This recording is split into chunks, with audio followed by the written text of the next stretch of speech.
इस वक्त एक बड़ी खबर आ रही है। दरभंगा में 13 जुलाई के बाद लॉकडाउन पर निर्णय लिया जाएगा। जी हां, दरभंगा में 13 जुलाई के बाद लॉकडाउन पर निर्णय लिया जाएगा। पटना, गया सहित कुल 8 जिलों में लॉकडाउन पुनः लगा दिया गया है, लेकिन दरभंगा में एक बार फिर मांग उठा है। आम लोगों ने मांग उठाया है कि दरभंगा में भी लॉकडाउन लगाया जाए। इस पर डॉक्टर त्यागराजन एसएम, जो कि दरभंगा के डीएम हैं, उन्होंने बताया विभिन्न क्षेत्रों के लोगों द्वारा विशेषकर शहरी क्षेत्र में कोरोना के बढ़ते संक्रमण को देखते हुए पूरे जिले में लॉकडाउन करने के संबंध में अनुरोध प्राप्त हो रहा है।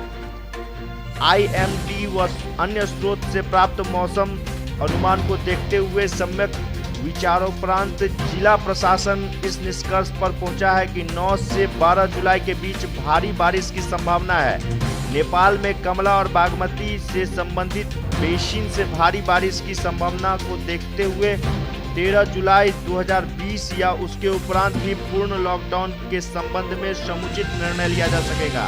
आम जनता को जिला प्रशासन दरभंगा सूचित कर बताया है कि कोविड-19 के रेगुलेशन के अनुसार करवाने हेतु कंटेनमेंट जोन में मास्क के प्रयोग, सामाजिक दूरी, प्रतिष्ठान तथा वाहन चेकिंग अभियान जिला प्रशासन द्वारा चलाया जा रहा है। इसके अच्छे फलाफल भी प्राप्त हो रहे हैं। उन्होंने कहा कि सिविल सर्जन दरभंगा को कोविड-19 संक्रमित क्षेत्रों में विशेष जांच कराने हेतु निर्देश दिया गया है। कोविड-19 से संबंधित हर पहलू पर जिला प्रशासन द्वारा पैनी नजर रखी जा रही है और परिस्थितियों के अनुसार निर्णय लिया जाएगा।